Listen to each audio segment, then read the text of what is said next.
Part 01. Mrs. Smith and Mrs. Smith and Mrs. Smith. On November 17, 1974, Janice Hartman disappeared without a trace from Doylestown, Ohio. Her body would not be found for nearly 6 years, or identified for another 20. Janice's skeletal remains were eventually discovered in 1980, sealed in a wooden box along a rural road in northwestern Indiana. Her legs were cut off below the knees. She was known by some as the Lady in the Box until her remains were identified and her name returned to her in the year 2000. In October 1991, Betty Fran Smith disappeared from her home in West Windsor, New Jersey. She was 49 years old at the time of her disappearance. Her remains have never been found. She was never heard from again. In July 2001, Diane Susan Bertolon took the stand in Wayne County Common Pleas Court.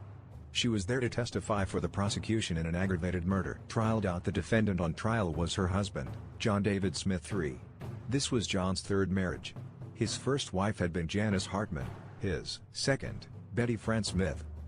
Part 02. The disappearance of Janice Hartman. In November 1974, after 4 years of marriage, Janice Hartman finalized her divorce from John David Smith III.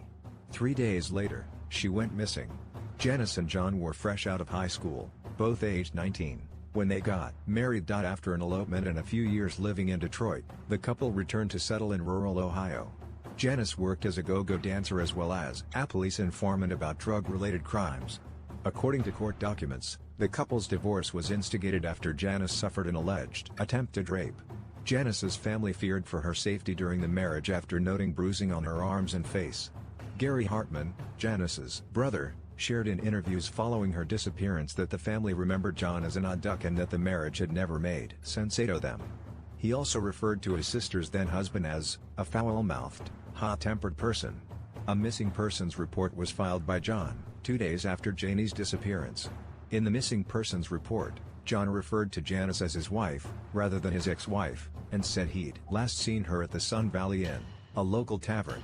His account was corroborated by a witness, Kathy Perrodin, who was present with him when he made the report and confirmed that Janice had been at the Sun Valley Inn and that Janice had dropped her off at home before leaving with the other occupant of her vehicle, a stocky man with a mustache.